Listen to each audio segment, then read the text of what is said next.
Nah, ini cerita sambungan dari tentang neraka tadi. Nah, setelah 1 minggu setelah saya mimpi neraka itu, 1 minggu kemudian loh ya. Nah, tapi dalam 1 minggu itu, pokoknya saya itu hidupnya kayaknya rasanya nggak enak banget gitu loh. Pokoknya intinya saya sudah tidak ceria. Biasanya saya suka tapi kali ini saya kayak pokoknya pulang stres ya, sama serumah, mandi, istirahat, pergi jalan-jalan, makan, itu saja. Pokoknya intinya saya tidak banyak ngomong, tidak seperti biasanya. Terus setelah 1 minggu itu pas, dan selang mimpi pertama dan mimpi kedua dan mimpi ketiga pas, selang waktu cuma hanya 1 minggu pas. Nah, mimpi yang ketiga kali itu kayak saya itu ada 2 orang, tapi ini aku nggak bisa sebut ya namanya siapa. Jadi ceritanya ini, ada satu ibu, dia punya anak.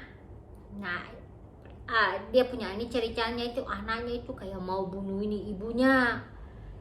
Terus saya ini kan tolongin tarik itu si ibu biar ibunya ini nggak mati karena dibunuh dengan anaknya itu. Waktu saya tarik begini, saya selamatin si ibunya. Saya pisahin ke satu tempat gitu dengan ibu itu. Saya berdua dengan ibu itu. Ada muncul 2 orang laki-laki. Nah, laki-laki itu bentuk tubuhnya semua, bentuk tubuh, bentuk kepala, semua rambut, jenisnya rambut semua sama. Tapi mukanya itu aku nggak ingat. Tidak ingat siapa. Bantu tolongin saya dengan ibu itu. Terus tiba-tiba kayak ada satu orang laki-laki lagi datang mau tusuk itu si ibu itu dari belakang. Nah, waktu mau tusuk si ibu itu dari belakang, kayak saya langsung refleks gitu, tarik lagi si ibu itu. Terus waktu saya tarik si ibu itu, malah si ibu itu sama si anaknya itu balik buat menyerang saya ceritanya. Jadi mereka balik nyerang saya, cerita mau tusuk saya gitu. Nah, terus otomatis saya itu lari.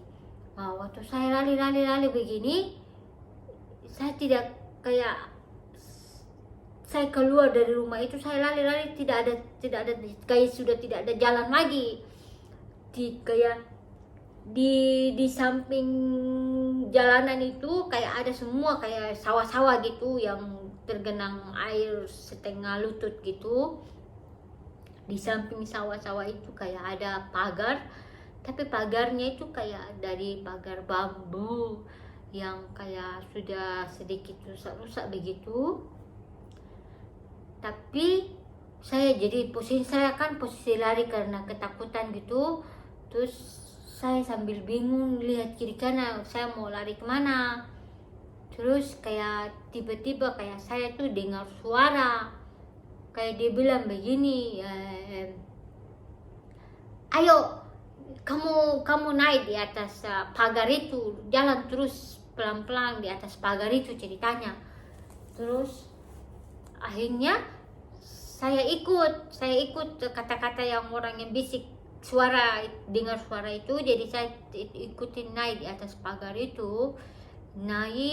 Saya jalan pelan-pelan sampai ke satu tempat. Nah, satu tempat itu ada satu rumah kecil kelihatan dari luar. Dari luar itu kelihatan rumah kecil saja. Terus suara itu dia bilang, kamu masuk di dalam rumah itu. Nah, terus waktu saya masuk di dalam rumah itu, saya buka pintu. Nah, di dalam pintu saya buka, saya ketemu sama ceceku ya, biasanya saya sering cerita tentang agama sama ceceku yang ini, yang namanya Cibotan ini. Saya masuk, saya lihat ceceku, tapi ceceku itu pakai baju ke putih sama rok hitam. Nah dia itu kayak seolah-olah dia lagi kayak kasih orang. Nah di dalam ruangan itu ada beberapa orang yang lagi duduk di meja sambil lagi duduk di kursi, kayak seperti ibarat kayak seperti kafe kecil gitu. Terus waktu saya masuk itu, ceceku lihat saya, tapi ceceku itu tidak bicara sama saya. Tapi kayak ceceku seolah-olah mengerti apa yang maksudnya saya pikir gitu loh, maksudnya gitu. Terus waktu ceceku, saya lihat ceceku Cibotan ini dia kasih orang kayak antar minuman gitu, kasih orang begitu. Terus ada suara lagi, dia bilang begini. Nah di satu rumah itu aku lihat ada satu kayak meja kasir gitu. Nah di sini ada lagi satu kayak meja buat tamu-tamu duduk itu di sini. Yang dekat atas ada satu lagi di sini. Nah di samping meja tamu satu itu aku lihat ada satu pintu. Nah ada satu pintu di situ. Terus ada suara, dia bilang, kamu keluar, ayo keluar lewati pintu itu, ceritanya. Nah terus ceceku itu lihat saya sambil nunjuk itu pintu itu itu. Jadi akhirnya saya buka pintu itu. Nah saya buka pintu itu, saya keluar. Nah pada saat saya keluar itu kayak saya lihat itu kayak keluar kan, lihat keluar dari pintu itu tidak ada apa-apa. Maksudnya di rumah itu, di luar itu tidak ada apa-apa, kayak seperti kita kayak biasanya kalau kita ke pantai, kalau kita lihat ke laut itu kan ada laut ada langit yang dia begini, yang apa namanya itu, yang ada kelihatan tuh. Nah ini saya keluar dari pintu tuh tidak kelihatan. Jadi saking besarnya itu tempat, jadi saya tidak bisa lihat ujungnya. Biasanya kalau kita bisa lihat ujung langit kan, dia putar begitu. Nah di tempat yang saya keluar itu, saya lihat itu tidak ada apa-apa, kosong. Dan saking besarnya itu tidak ada tempat, kayak tidak ada ujungnya. Jadi saking besar dan luasnya itu besar sekali. Nah terus tapi saya itu kan bingung, saya lihat tidak ada apa-apa di situ, apa yang saya mau lihat. Tapi kayak ada suara lagi, dia bilang begini, kamu lihat aja sebentar. Nah terus akhirnya saya ikut tuh, saya tunggu sebentar. Nah pada saat saya tunggu itu kan saya posisinya kan posisi berdiri. Terus jadi saya berdiri itu kayak saya tuh tidak bisa tembus ke batasan yang apa namanya itu. Nah kayak ibaratkan ada sesuatu di depannya saya sebatas dadanya saya, tapi saya tidak lihat itu apa. Tapi yang jelas saya tidak bisa tembus itu. Kayak ibarat ada pagar nutup, tapi pagar itu kayak mungkin loh ya, seperti kaca. Jadi tapi saya tidak lihat. Jadi akhirnya tadi saya lihat di situ tidak ada apa-apa, tapi tiba-tiba kayak saya lihat di sepanjang itu semua banyak deretan orang, banyak sekali di antara kayak pagar dari kaca itu. Pokoknya saya tidak tahu itu pagar atau tidak, yang jelas saya tidak bisa tembus dari batasan yang saya berdiri itu. Pokoknya semua orang itu juga intinya nggak bisa tembus dari batasan yang saya berdiri itu. Pokoknya saya jaga. Jadi sambil saya mau, kan ada suara dia bilang, tunggu, kamu lihat aja nanti. Jadi sambil saya tunggu, saya taruh tangan di atas itu. Tapi saya tidak tahu itu apa. Yang jelas ada antara penyangga mungkin kaca tapi transparan kayak gitu, aku nggak ngerti. Yang jelas aku nggak bisa tembus dari itu. Jadi saya sambil tunggu, saya taruh tangan di atas itu, saya begini gitu. Saya lihat di kiri kanannya saya itu banyak orang, tapi banyak orang itu tidak ada daging, kayak mereka itu bukan dalam bentuk daging. Jadi mereka itu semua dalam bentuk bayangan. Nah, ada satu orang, saya ingat ada satu orang itu saya kenal, tapi saya sudah lupa namanya siapa. Tapi kayaknya orang itu pernah saya ingat waktu saya masih kecil, masih anak-anak gitulah ya. Saya pernah ingat gitu, saya kenal orang itu. Tapi dalam bentuk mereka semua, pokoknya bentuknya semua dalam bentuk bayangan gitulah. Jadi tidak jelas, hanya satu orang saja yang saya lihat, dia jelas tapi bayangan, tapi mukanya dia aku kenal. Nah, setelah tunggu itu, mungkin tunggunya sekitar beberapa detik gitu atau gimana ya. Terus saya lihat, tidak ada apa-apa gitu ya. Tapi tuh kayak ada suara bilang, tunggu, nonton aja, kamu lihat di sana. Akhirnya saya lihat, saya pandangan matanya, saya lihat ke depan. Terus, nah pada saat saya lihat ke depan itu kayak ada satu cahaya kecil. Cahaya itu dia kecil, dari sana dia kecil, kayak ibaratnya mungkin seperti balon yang 5 watt gitu. Dia pertama dari situ, lama-lama dia besar. Nah lama-lama besar itu cahayanya dia itu warnanya dia itu tidak seperti kita punya warna cahaya yang ada di sini yang kita lihat. Dan warnanya itu pokoknya menurut saya itu bagus banget. Dan perasaan saya waktu itu saya lihat itu kayak ada perasaan kayak senang atau kayak tenang. Yang tadinya saya ketakutan karena mau dikejar sama orang, mau dibunuh, itu kan posisi saya ketakutan. Pada saat saya masuk di situ, saya lihat cahaya itu, saya mulai merasa perasaan saya kayak saya sudah lupa apa yang terjadi yang waktu orang mau bunuh saya itu. Jadi saya mulai tenang gitu, saya senang, saya kata, saya langsung ngomong, itu cahaya apa? Saya ngomong begitu, itu kok bagus banget cahayanya, itu apa? Nah terus saya nonton itu makin hari makin kayak, akhirnya lama-lama langit itu jadi terang semua.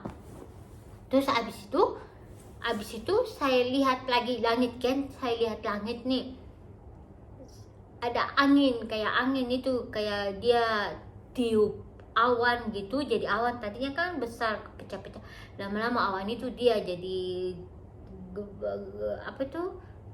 gabung, dia bergabung gitu. Akhirnya lama-lama dia gabung. Jadi aku lihat di atas langit itu kayak ribuan malaikat, banyak sekali, dari mulai, maaf, bener merinding saya lagi. Jadi saya lihat ribuan malaikat di atas langit itu. Aku lihat ada ukuran kayak ukuran anak-anak kecil, bayi-bayi, ukuran sedang-sedang, ukuran orang kayak orang dewasa, perempuan, laki-laki, semua aku lihat di situ. Mereka di atas langit itu, mereka pakai bajunya itu semua rata, putih semua rata. Dan bajunya itu kayak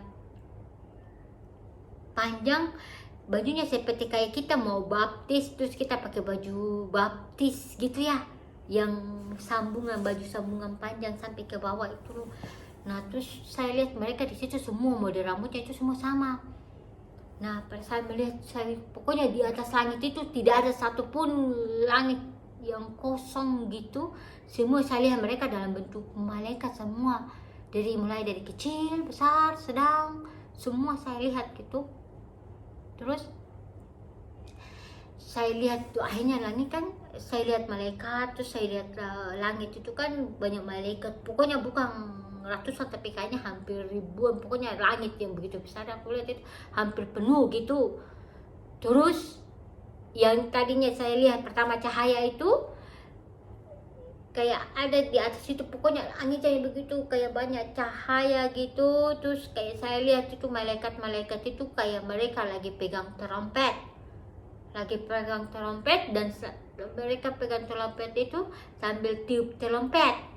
Dan sampai saat ini pun saya masih dengar itu suara trompetnya sampai sekarang pun. Kalau saya cerita jujur saya masih ingat sampai sekarang. Terus mereka tiup trompet itu, terus aku lihat di atas langit itu ada kayak ada pohon Natal besar gitu ya. Jadi pohon Natal itu kayak sudah dihias-hiasin, kayak sudah ditaruh. Seperti kita pada umumnya kayak mau bikin Natal gitu, yang ada pohon Natalnya, ada lampu, ada hiasan pohon Natal gitu ya. Terus waktu saya lihat itu, saya bilang begini, ini kok tempat ini kayak bagus sekali, maksudnya itu. Jadi saya punya perasaan kok jadi tenang, saya maksudnya kayak ada, pokoknya intinya perasaannya saya waktu itu jadi tenang, rasanya itu seperti kayak saya nonton itu rasanya selama tapi kayak saya tidak bosan, saya nonton itu. Terus pokoknya orang-orang, aku lihat mereka tidak terbang begini enggak, posisinya mereka kayak di atas langit begitu saja, tidak bergerak aja sambil tiup trompet begitu. Terus aku dengar kayak suara musik, suara musiknya itu bagus sekali, dan tidak seperti biasa suara musik yang kita dengar di gereja atau apa gitu. Tapi yang jelas ini saya dengar suara musik itu benar-benar suaranya itu, saya tidak bisa kasih gambarannya seperti apa. Terus pokoknya lama sekali saya situ, tapi saya bilang ini kok, akhirnya saya kan di tempat itu saya bertanya-tanya, saya bilang kok ini tempat apa, kok bagus banget, tapi tidak ada suara lagi. Terus saya rasanya saya tidak mau keluar. Terus abis itu tuh saya tidak mau keluar, tapi kan maksudnya itu aku kayak lihat cahaya itu. Tidak lama kemudian kayak pokoknya saya mimpi itu rasanya lama sekali, tapi rasanya tidak bosan. Terus habis itu kayak saya rasanya tidak mau keluar dari tempat itu, tapi tidak tahu kenapa tiba-tiba kayak langsung saya tuh kaget bangun. Nah, langsung saya kaget bangun itu, saya ingat waktu kaget bangun itu jamnya itu sekitar jam 2. Ya, antara jam 2 atau jam 3 pagi. Dari situ saya bangun itu kayak langsung saya nggak bisa tidur lagi. Saya kepikiran tempat itu. Nah, habis itu besok paginya itu tambah saya akhirnya tambah jadi, intinya saya lagi tambah stres atau tambah mikir gitu kan. Maksudnya apa itu, saya mimpi apa itu, maksudnya kok dalam 3 minggu berturut-turut saya punya mimpi itu kok aneh. Maksudnya aneh itu dalam arti aneh tapi benar-benar jelas, dan sampai sekarang pun saya masih ingat. Nah, akhirnya setelah 1-2 hari gitu saya mulai cerita sama sepupunya saya yang di Surabaya itu. Pertama kali saya cerita, mulai dari pertama kali saya ketemu sama Tuhan Yesus, yang Tuhan Yesus panggil nomor handphonenya saya, minta nomor handphonenya saya, itu saya cerita jujur. Mereka ketawa, mereka ketawa karena mereka bilang lucu, kok mimpinya saya kok gitu. Abis itu saya lanjut cerita yang kedua, tentang api itu yang ada orang di dalam itu. Langsung mereka mulai simak, langsung mereka mulai serius. Tadinya yang mereka ketawain saya, tiba-tiba mereka mulai nyimak langsung. Abis itu berlanjutkan saya cerita terus tuh, langsung saya cerita lagi langsung dengan mimpi yang ketiga. Setelah selang 3 minggu itu, 1 minggu kemudian aku cerita mengenai surga itu. Nah, tadinya aku juga nggak tahu itu surga atau itu neraka, saya juga masih belum tahu waktu itu. Nah, setelah saya cerita itu, mulai ceritanya dari situ, saya dengar masukan ceritanya. Habis saya cerita lagi sama ceceku yang Cibotan ini. Akhirnya ceceku bilang itu berarti mimpi itu karena mereka selalu bilang mimpi itu kalau seumpamanya bikin kita mimpi tapi abis itu kita lupa atau takut itu datanya itu dari iblis. Tapi biasanya kalau kita mimpi yang benar-benar sampai sekarang kita ingat atau bagaimana itu, biasanya itu mimpi itu memang benar-benar dari Tuhan. Dan waktu saya cerita itu mereka semua saya bilang begini, kalian percaya tidak saya punya cerita ini? Karena saya sendiri pun, saya cerita waktu itu saya sendiri pun tidak mengerti dan saya tidak percaya juga. Nah, waktu saya cerita itu saya tanya mereka balik, waktu saya cerita kalian percaya nggak saya cerita tentang ini, kalian nggak pikir saya buat-buat atau tidak? Dan mereka bilang mereka percaya, karena waktu saya cerita itu mereka bilang mereka merinding. Akhirnya mereka bilang gitu, kalau mereka setahunya mereka itu mereka mimpi itu berarti saya mimpi tentang neraka dan tentang itu yang saya bilang cahaya ya, malaikat lagi tiup trompet. Nah itu ada kayak seperti orang perayaan kayak lagi Natal gitu kan. Mereka itu suara trompet, itu suara apa, sangkakala. Nah tadinya kan aku nggak ngerti suara sangkakala itu apa. Nah akhirnya ceceku pernah baca atau kasih saya satu ayat, tapi saya nggak tahu ayat apa, dan memang benar ada suara sangkakala ya, seperti itu. Nah jadi sampai di situ akhirnya saya pokoknya dari situ, mulai dari sejak kejadian itu banyak hal-hal aneh yang terjadi sama saya. Jadi, nanti hal-hal apa aja yang terjadi sama saya itu nanti saya akan ceritakan di video berikutnya lagi. Nah hari ini sampai di sini dulu kesaksian yang saya kasih, dan terima kasih. Dan maaf kalau seumpamanya ada bahasa saya yang tidak jelas atau salah-salah ngomong, tolong dimengerti. Dan terima kasih. Bye bye.